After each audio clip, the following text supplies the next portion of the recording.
Hello everyone, and welcome back to the ultimate Persona Compendium. In the last couple parts of my Persona 3 analysis, we mainly looked at the story of the original game, as well as a bit of the new story content that was added for the FES re-release. In this part, we're delving even further into FES. We've been through the journey, now it's time to get to the answer. But first, it's important to explain what the answer actually is and why it exists.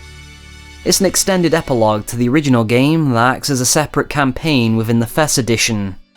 This was a standalone release in the West, but in Japan there was a version called the Append edition, which required the original Persona 3 disc to function. Speaking of regional differences, the names in general are a bit different. The journey is called Episode Yourself, because you play as the character meant to represent you, and the answer is called Episode Aigis, because you play as Aigis. This epilogue clears up some of the ambiguity that was deliberately left in the original game. You might have noticed that in my Persona 3 analysis, I never actually commented on whether the main character is alive at the end or not. This is because it's left up to the player's interpretation. And it really doesn't matter anyway. Whether the protagonist dies here or lives on to become an old man is irrelevant, because he represents us, the player, and we're at the end of the game's story. Which means we're at the end of his life. The game certainly drops many hints that he doesn't have long left to live. The final attack that the hero uses against Nyx consumes all of his HP, dropping him to 0. This of course would lead to a game over during normal gameplay. There's also an overwhelming fatigue that seems to catch up to the hero months after the final battle, which seems to imply that the only reason he was able to continue on was to fulfill the promise he made to meet with the others at graduation. But none of this is actually set in stone. The hero may very well be falling asleep in this scene. After all, they did manage to accomplish the impossible and triumph over death itself. So there's nothing in the themes to suggest that the hero has to die here. Ultimately, it's left up to you to decide what happens next. Until the answer came along and removed all of that ambiguity. Yeah, the P3 hero is as dead as a doornail. The impetus behind the answer is the question of what happens to Aigis. At the end of her story, she symbolically becomes human by finding a reason to live. She decides to stay by the hero's side and protect him till the very end, however long that may be. Aigis has made peace with the inevitability of death. So once again, it doesn't matter whether the hero dies here. It's a very tragic bit of irony that she decides this just as he dies, but her story always had the implication that she would live on regardless, because that's what it means to be human. The answer tells that story with Aigis as a new playable protagonist. The day he fell asleep, we brought him back to our dorm, fear beginning to well up within us. And the next morning, our fears became reality, and he was lost to us. She takes on the hero's role in a figurative sense, but also in a more literal way. When faced with the possibility that she may lose another friend, she summons Orpheus and gains the power of the wild card. This allows her to wield multiple personas and visit the Velvet Room, which is where another ambiguous part of the original game is touched on. Aigis is told that she can now reach the same enlightenment that the hero managed to achieve after defeating Nyx. She's now able to find the meaning of life. This was mentioned by Ryoji as something they would all come to realize one day, which seemed to hint that it would only become clear at the end of their lives. This is the conclusion that Aigis comes to as well, but the answer goes out of its way to dispel this interpretation, as we'll see later.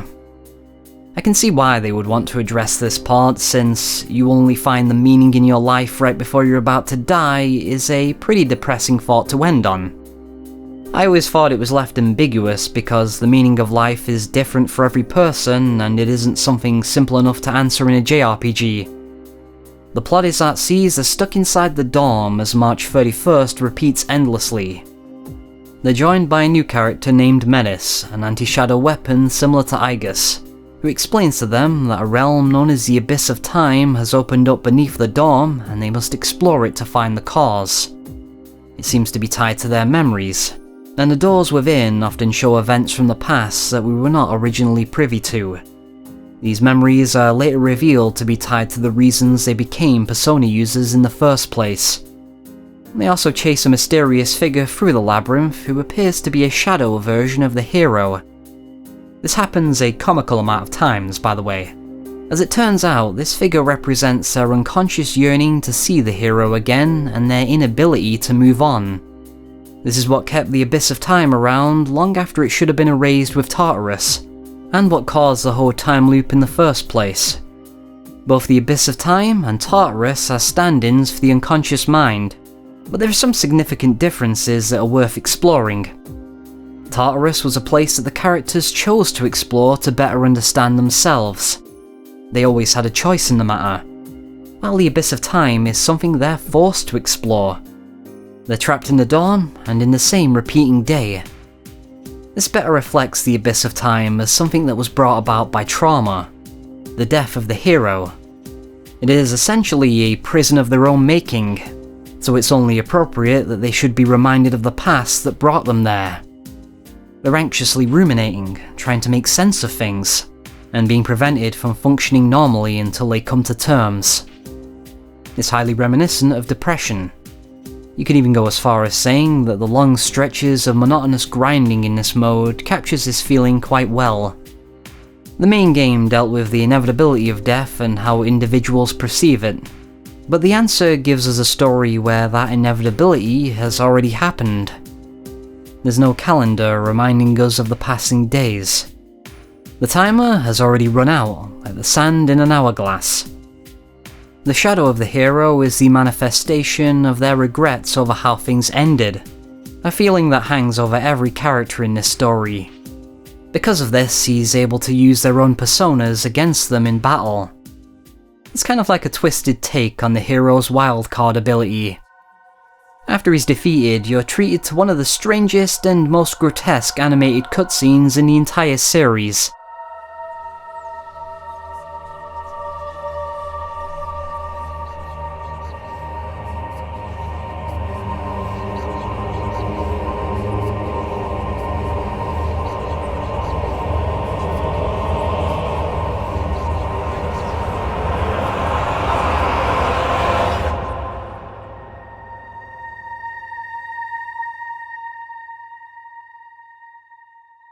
It is actually quite amusing that the characters have no reaction to this. After this though, a new trial awaits. They're finally given the opportunity to escape by using the keys in each of their possession. Going through the front entrance will lead them outside, towards the future, but going through the door to the hero's room will lead them to the past, right before the final battle with Nyx. The symbolism here is pretty obvious. They can step outside and accept that the hero is gone forever, or they can go to him one more time and risk everything in a battle that may end the same way. This is what Yukari wishes to do, despite what she previously believed about wanting to move forward, and Akihiko believes that things in the past shouldn't be undone. They butt heads until it's eventually decided that the matter can only be settled through force. An indecisive Aigis has to fight everyone in the Colosseum to gain control of the keys. Medis says if Aigis loses her key, she may lose her life, which might be correct considering losing any of these fights leads to a special game over. But we don't know for sure. Even within the narrative, this is treated as a random guess based on loose logic that nobody actually believes, so I don't know why it's ever mentioned, other than to make Yukari look even more unhinged. Despite there only being two sides in this conflict, there's actually 4 teams fighting. Junpei and Koromaru agree with Akihiko, but are on their side, possibly because that would make it an unfair 4 against 2. These fights are a little silly in that all of your party members suddenly lose their weaknesses, and they can even use skills they didn't have before. They're just straight up cheating, I guess. All of this stuff is lost when they return to the party, of course. Meanwhile, Aigis still can't bring herself to make a decision. She doesn't want to fight, but she doesn't agree with either option either. At the beginning of the story, we find out that when the hero died, she chose to run away from her humanity instead of living with the pain. Because of this, she no longer required sleep and stopped dreaming. She returned to being just a machine. But her humanity didn't cease to exist, it just became a separate entity named Metis, who woke up lost and alone in the abyss of time, locked away with other painful memories. She behaves like a petulant child at points, which may represent how Aigis' emotional maturity is still in its infancy. She also believes herself to be Aigis' sister and is extremely protective of her. When they first meet, she insists that she equip a new set of armor. How she came across this armor, and if it's even effective, is a bit of a mystery of its own. It doesn't change the gameplay at all, and is just an aesthetic difference. But the main point is that this is Metis being overly protective of her sister. She believes it's her mission to save her, and she's even willing to hurt the other members of SEES to make it happen. It's Metis' assault on SEES that awakened the wild card within Aigis in the first place, as I mentioned earlier. This begs a lot of questions. Is Metis her own separate person, or is she purely a facet of Aigis? If it's the latter, it's hard not to interpret her sisterly love as a desire to love herself. More specifically, it's her human side wishing to love her robotic side to mend the schism between the two. Metis is named after the goddess of wisdom from Greek mythology. She was a wife of Zeus and the mother of Athena, Aigis' ultimate persona. This makes a lot of sense when we consider that Aigis only awakened to Athena when she came to realize her humanity. Metis is the original source of that humanity as the scared girl wanting to be loved. She has a persona of her own with Psyche, the goddess or personification of the human soul. This figure is often depicted with butterfly wings, and this carries over into her persona design as well. Butterflies are a recurring motif throughout the Persona games in general, and are usually used to represent human growth and potential for change. The death and rebirth of the psyche. It was also used earlier in this story when the shadow of the hero was defeated. Aigis' internal struggle is not too dissimilar to the difficult choice the party must make here. Neither option is pretty. They can run from the past or wallow in it. The central message of the answer, though, is that there's a middle ground to be struck between these two extremes. Facing the past is not a one-time battle, it's ongoing. It must be faced as many times as it takes, but it's also important to not be trapped in a never-ending struggle that stops you from moving forward. Sometimes you need to know when to let go. So Aigis decides to face the true source of their pain in one final battle. They go back and witness the miracle that the hero performed that day. He used his life essence to become the Great Seal and was crucified on its gates. This serves to keep Nyx from coming into contact with the accumulated malice of everyone who desired death. This is a being called Erebus, named after the personification of darkness and the husband of Nyx from Greek mythology. He's a death drive incarnate, essentially. Everything I said about Nyx in part 1 of this analysis also rings true about Erebus, and this is because Erebus is symbolically kind of redundant. Nyx already symbolized humanity's collective desire for death. We didn't really need to overcomplicate things by introducing another entity that pretty much symbolizes the exact same thing. But this creature serves as the answer's final boss. It's the death they all desired in their hearts after the hero passed away, so it's quite appropriate that it's fought inside a memory of the past. Like Nyx, it's a being that can never truly be defeated until humanity stops yearning for death. But by overcoming it themselves, they've proven that it's possible for anyone to do, giving hope for everyone's futures. With this, Aigis is finally able to accept the humanity she wished away and confront the pain of living. This transforms her into something between human and a machine. She's able to remain herself even after her synaptic circuits are burned out. This begs a lot of questions. The most pressing of which is why this line of dialogue is spoken by Akihiko but voiced by Mitsuru. Is that it? In Japanese, it's correctly voiced by Akihiko, so I guess this is just a funny mix-up in the English dub. Aigis is able to find the answer to life's greatest question that Ryoji spoke of at the end of the original game. It's the same thing you, the player, was meant to take away from the game. Bonds with other people. It's this that allows her to continue on and, hopefully one day, change humanity's yearning for death and free the hero's soul from the Great Seal. That's the story. There isn't really a lot of it compared to the main game. Most of the Answer's 30-hour runtime is spent dungeon crawling. There's a lot of story in the beginning and a lot of story at the end, but not much in between. It removes some of the ambiguity from the original game and overcomplicate things just a bit.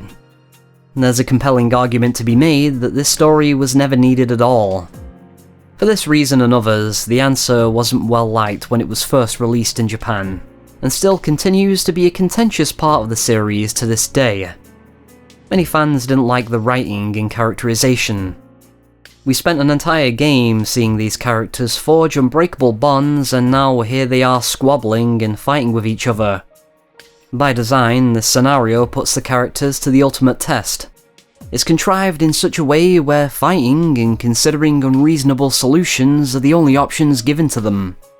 Furthermore, the characters act seemingly numb to the hero's death in the beginning, especially with Aigis where it's a major plot point, so it's easy to feel a disconnect. The knee-jerk reaction is to find it all a bit insulting as a fan. Personally, I didn't like this scenario when I first played it, and I still don't like it much now. But I think there is an argument to be made that the characterization at least makes sense when you really think about it. All of the characters behave in unexpected ways, but they are dealing with grief after all. No character exemplifies this more than Yukari, who, alongside Aigis herself, could be seen as the main heroine of The Answer. She also tends to get the brunt of the hate from fans for her actions. Firstly, it's important to clarify that only Yukari and Aigis are in love with the hero in this story. There's no mention of Mitsuru and Fuka having feelings for him, which could mean that their max social links have been partially retconned, or the hero just never did them in this universe. This is important to understanding Yukari's downright hysterical actions in The Answer. She's extremely bitter and jealous that Aigis is the one who inherited the hero's power and not her. She comes across as very callous and unlikable, which is very much unlike how she was at the end of the main game. I want to see him! I don't care about anything else! I just want to see him again! Realistically though, it does make a lot of sense that Yukari would want to risk everything to save the hero. We saw in her social link that love does not come easy to her, and she's very resistant to the idea. She never wanted to become like her mother, who would seek comfort by throwing herself at men. She wanted to become the opposite of this by being independent and finding her way on her own. This is even highlighted in The Answer when we see into her memories related to why she became a Persona user in the first place. She's been trying to discover the truth behind her father's death for 10 years without anyone else's help. This all changed though when she came to love and trust the protagonist. He was someone she found herself relying on more and more. Suddenly, she was no longer alone to carry the burden. But just as soon as this happened, he was taken away from her without a proper explanation. She wanted to move on, but found that she couldn't. It's the same scenario as when she lost her father, so of course she wouldn't be able to just give up and move on. That's simply not in her nature. With this in mind, it's easy to see why she did what she did. Although once again, it is very easy to find Yukari unlikable here. It isn't just her life she's gambling with, it's everyone's. It's worth keeping in mind that just because a character's actions might make sense within the narrative, you don't necessarily have to like it. So I think a lot of the negative reactions are pretty understandable.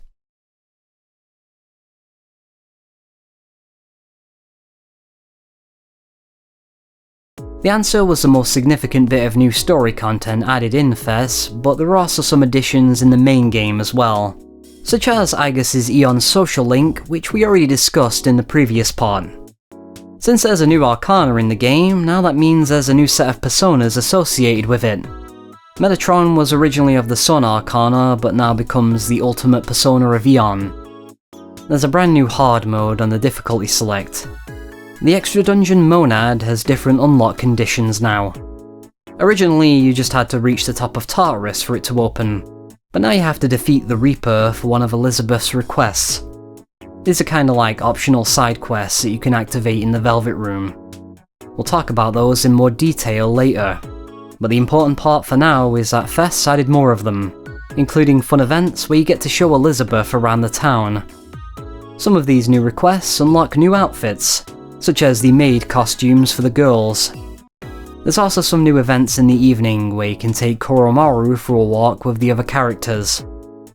An odd side event was added involving broken equipment in the command room.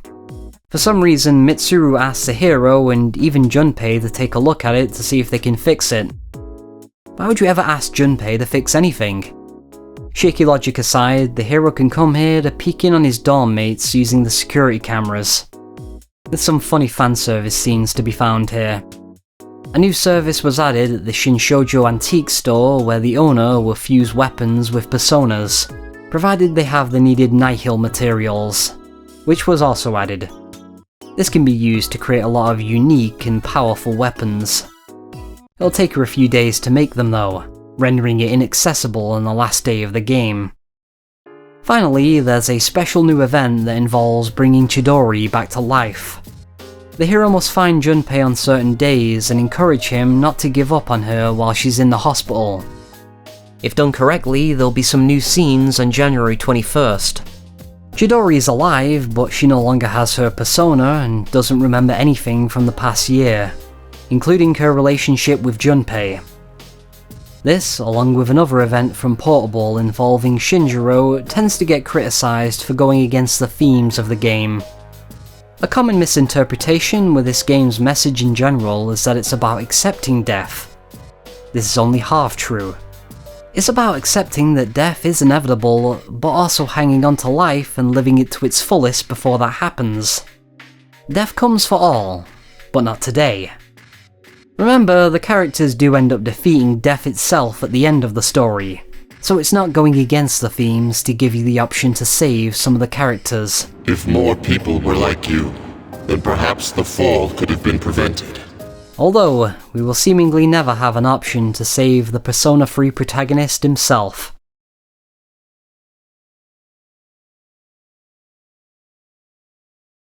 We haven't really gone too deeply into Persona 3's gameplay yet, so that's what the rest of this part is going to be about. Some of this will be very relevant for the next part when we take a look at how the PSP version changed things. There was a major shift in game design that happened during that long gap between Persona 2 and 3. It can be traced back to Atlus's first real outing on the PS2, Shin Megami Tensei 3 Nocturne, a game that Katsura Hashino also directed. This game introduced the press turn battle system, which placed heavy emphasis on hitting enemy weaknesses to gain extra turns. This brought elements of the battle system that were previously in the background to the forefront. Paying attention to strengths and weaknesses was no longer optional. It was life or death. This design philosophy came to define a lot of Atlus's JRPGs during the 6th generation, and its influence can still be felt to this day. Persona 3 had its own take on this with the One More system, which, as its name suggests, gives party members one more turn for hitting an enemy's weakness or getting a critical, provided they're still standing. This knocks down an enemy, denying them a turn, and if every enemy is knocked down, an all-out attack can be performed for huge damage. This is what you want to be aiming for in every battle where it's possible. An all-out attack, or any attack while the enemy is downed, will allow them to recover, so sometimes it can be strategically advantageous to hold off. Some enemies don't have weaknesses, but you can still knock them down using a couple different methods.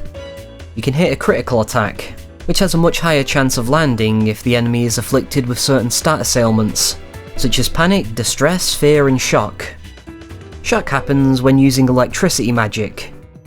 In the original game, this merely increased the chance of a critical, but in Fest it's guaranteed, making it incredibly effective against the Reaper.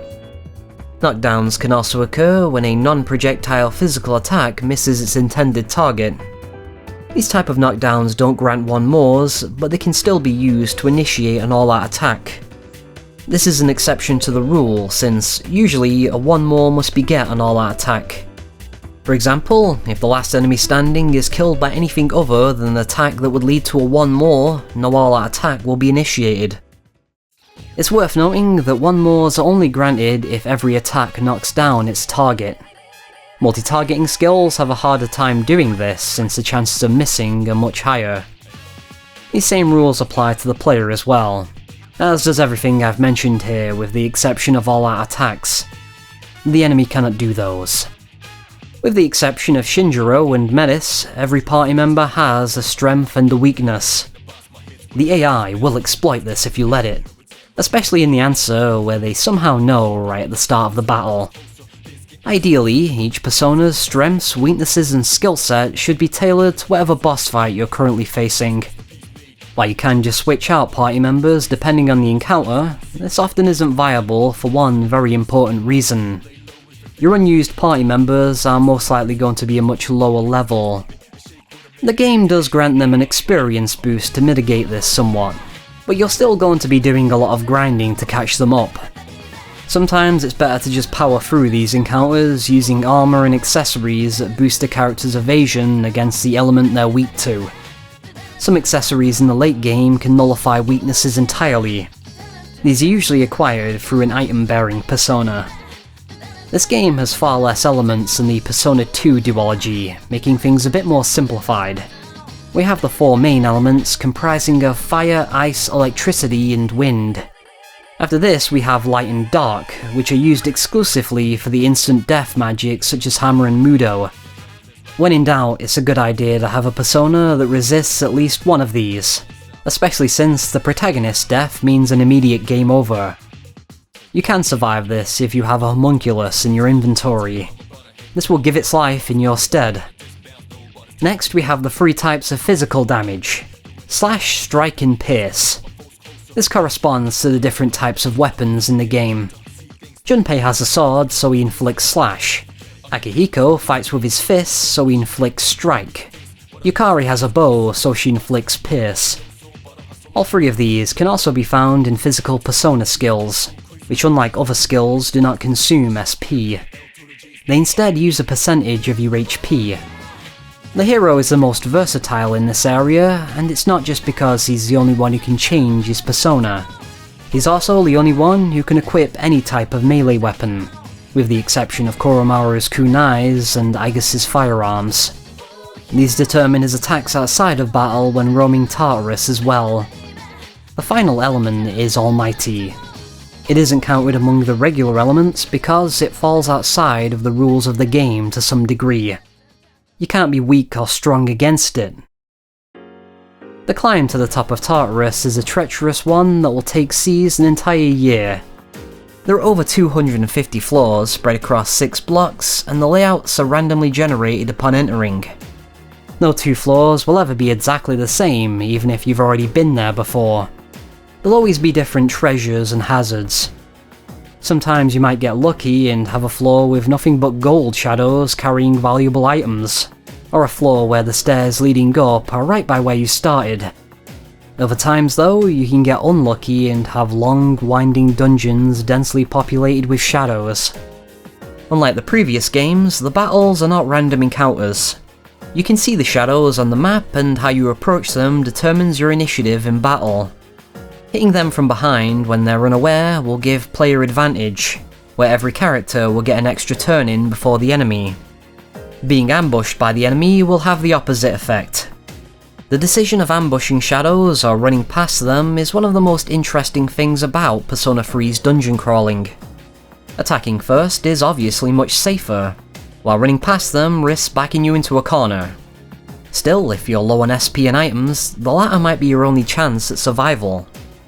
If you're significantly higher level than the enemy, they'll be scared of you. There are teleporters that will send you back to the entrance so you can refill HP and SP and save your progress. However, this means abandoning whatever progress you've made through the tower since the last boss floor. You can lose a lot of progress if you die, so this is the constant dilemma you'll find yourself in. It definitely adds a level of challenge that had been missing from the series since the first game. Except for the locations you visit to fight the full moon shadows, Tartarus is the only dungeon in the game. It's optional for the most part until Seas has to fight Nyx on the final day, so deciding when to explore it and for how long is left up to the player. In the early game, the strain of the Dark Hour will very quickly tire out the characters and leave them worse for wear. The lower their level, the less battles they're able to fight until they get tired. Once they become tired, they'll take more damage and will have a harder time recovering after a knockdown. If this happens to a party member, they'll leave for the evening when you walk back to the entrance. This will also happen if you leave behind a KO'd party member without reviving them. Without a full party, it's best just to call it a night and come back another day. To recover from the tired status, the hero has to either sleep during class or earlier in the evening. In both cases, he'll miss out on an opportunity to increase his knowledge from studying. He can, however, visit Edogawa in the nurse's office to try one of his strange concoctions. It won't help at all, but the hero will gain courage for having the guts to try it. Being tired comes with the risk of getting sick. This is the worst status any character can be afflicted with. Their attack, defense, evasion and critical rate will all be down, and healing will only be half as effective on them. Needless to say, exploring Tartarus like this is a death sentence. The game is merciful enough to revert this status when you're about to fight a full moon boss, and on the final day you can't get tired at all. There's a few unspoken safety nets like this to ensure that you don't accidentally make the game unwinnable for yourself. The answer doesn't have these mechanics at all, since there is no calendar to keep on top of. Alternatively, a well-rested hero can get the Great status, which will significantly increase a character's evasion and critical rate. While exploring Tartarus, you're actually able to give your allies commands. You can tell them to split up and scout out the floor on their own. They'll report to you if they find the stairs and will give you any items they find, except for money. They keep this for themselves and use it to purchase equipment from the store. This is a bit of an obscure mechanic that not many people know about, but it's why characters will sometimes change their equipment and return whatever you gave them. You can, and probably should, tell them to stick with the gear you chose for them. Who do they think the brains of this outfit is? Party members also have their own inventory of items that is inaccessible to the player. This is why they can still use medicine and medical powder when the protagonist doesn't have any himself. Splitting up can be quite dangerous though, since they can still be attacked by shadows. If your party members are too far away from you when entering a battle, they won't be able to help you. Fusion spells make a return from Persona 2, except now only the main character can use them and they work a bit differently. These will be listed as skills when you have two personas that have some synergy with each other. This is usually because they're tied together in mythology in some way, or have some commonality between them. For example, Loki and Susanoo are paired together because they're both tricksters. They can be used to inflict random status ailments on enemies. The King and Queen of the Fairies, Oberon and Titania, have an extremely unpredictable spell that can do a number of things. Phornius and Decorabia have a fusion spell called Best Friends, which is actually just a reference to their odd friendship in Nocturne. It's able to put all the buffs on one character. A lot of these are gimmicky and easy to ignore. They're certainly not as essential to regular gameplay as the ones from Persona 2. The most powerful of these is the Armageddon fusion spell, which can insta-kill the Reaper, the final phase of Nyx, and is necessary for defeating Elizabeth. For some reason, fusion spells aren't usable by Aigis in the answer, even though she should have the same powers as the hero. Keep up the good work. Occasionally, at the end of battles, something called Shuffle Time will activate. This is a sort of minigame where you can pick up tarot cards that will give you a number of things. HP and SP recovery, experience boosts, equipment, and money. And blank cards that will give you nothing. Cards with skulls on them can still be collected normally, but they'll bring the Reaper closer to appearing. This is also where you can get new personas, which are usable right out of the gate, but can be fused in the Velvet Room to create stronger ones. A persona's stats will become the hero's stats. Unlike the previous games, he has no stats of his own that will be calculated against his persona's stats. Except for his level, which does seem to grant characters extra offense and defense, but the extent of this is completely hidden from the player, possibly for the sake of keeping things nice and simple. The Velvet Room functions a lot differently than previous entries. In fact, it's now much closer to the Cathedral of Shadows from the SMT games. The fusion result is determined by the Persona's Arcana and base level. That is to say, the level it originally had, not counting any additional leveling the player might have done.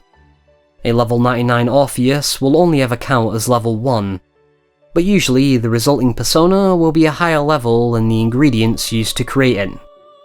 A fused Persona can gain experience points based on the rank of its Arcana's social link. They can also bear items, as indicated by this love heart symbol. Personas of course come with their own innate skills and ones that are unlocked by leveling them up, but they can also inherit skills from fusion. The number of skills inherited is determined by the total number of skills across the fused Personas. Anything less than 6 will only allow one skill to be inherited. The number of skills in the pool will naturally be higher if we use a triple fusion, or something higher than even that, but these are a bit rarer. The skills will be randomly chosen every time the selection is made. You may not get everything you want, so you'll just have to compromise every now and then. The inherited skills aren't completely random though. There are some hidden rules governing what skills can and can't be inherited and how likely they are to occur. A persona with an affinity for a certain element are more likely to inherit skills of that element, and will not be able to inherit skills from the other 3 elements. Outside of this is a persona's preference for light and dark magic. It goes without saying that a persona with an affinity for light cannot learn dark magic and vice versa. However, if they don't have an affinity for either, they can learn both. Personas that use physical attacks are unlikely to inherit magic at all. Personas with an affinity for healing cannot inherit physical attacks. There are personas that break these rules and can inherit any skills, but they are much more rare to come by. Skill inheritance is the most important thing to pay attention to if you're going to be creating powerful personas. It has you planning several steps ahead. It allows a higher degree of customizability than ever. Because of this, you'll probably want to save your creations, and this can be done using the thing this series got its name from, the Persona Compendium. Personas can be resummoned from here for a price. This is sadly not available in the answer, and neither is the experience boost from social links since they don't exist in the answer either. Aigis really doesn't get much to work with. She doesn't get any of Elizabeth's requests either, which are plentiful in the main game. There's around 100 of them, but a lot of them follow similar archetypes. Some have time limits, some do not. There are the simple fetch quests that have you searching for certain items or equipment. It's usually something dropped by an enemy in a certain block of Tartarus. Sometimes though, what you need has to be found outside the dark hour by asking around, usually during certain days that Elizabeth tells you about. One of the weirder ones is where you have to equip a scrub brush and clean the Port Island Station bathrooms. Some requests have you performing fusion spells or showing her a persona with a certain skill or level. Every time a new block of Tartarus opens up, there'll be an old document waiting at the top. They contain a few tidbits of interesting lore concerning the origins of Tartarus. Elizabeth always has a request to find these and give them to her before a certain date. The final request in the game is number 55, Defeat the Ultimate Opponent, which can only be done in New Game Plus. This has you facing off against Elizabeth at the top of Monad in what is, undoubtedly, one of the hardest JRPG boss fights of all time. There's a few unspoken rules that must be followed in this fight. Breaking any of them results in Elizabeth spamming Diarahan and Megidolian, making the fight effectively unwinnable. First of all, it must be fought alone. Well, not counting Fuka, who you can't get rid of anyway. The fight must not exceed 100 turns. The player is not allowed to nullify, reflect or drain any of Elizabeth's attacks, with the exception of ailments. You can use a persona that has these resistances as long as it isn't used against her at some point. In the same vein, you're not allowed to use magic or attack mirrors either. You are, however, allowed to resist her attacks, and you absolutely must because anything less will pretty much one-shot you. Yes, even with maxed out stats and the best equipment in the game. Elizabeth is not messing around. As long as you follow the rules, she will cycle through the same pattern of personas every time. She takes 2 actions per turn. These actions will either be a physical attack or a magic attack that's dependent on the persona she's using. The 8th persona in this sequence will always be a double dosage of Megidolian, which is only survivable with the fusion spell Infinity. This will make you invincible for 1 turn. Elizabeth starts the fight with 20,000 HP. If you knock her below 10,000, she'll use a full heal on the next available turn. Yes, a full heal. This will reset your progress and will probably make it unwinnable at that point. What you have to do is knock her below 10,000 HP and then use the fusion spell Armageddon, which is the only spell in the game that will do enough damage to defeat her at this point. And don't get any funny ideas about using it at the start of the fight. This is also part of the unspoken rules. So, you might have noticed a bit of a problem. How do you knock her below 10,000 and then use Armageddon if she always heals on the next turn? It can only be done by countering her own physical attacks, which ensures that the damage is dealt during Elizabeth's turn and not yours. You have to get her to as close to 10,000 as possible and then wait for that to happen. But you better hope that happens during her second attack and not her first. If it happens during the first, she'll just heal on the next. Yeah, this fight is half preparation, half luck. No matter how good your setup is, there's always the risk of it all going wrong. The reason for this fight in the first place is because Elizabeth wishes to understand herself. Like everyone else who has entered the Velvet Room, she's on a mission to find her identity. She hopes that by fighting a strong opponent, she will find the answer. Wait, I am mistaken. The answer is this. Only I can decide who I am. Once again, a special thank you to my channel members and patrons. I've been Snickety Slice, I'll see you around.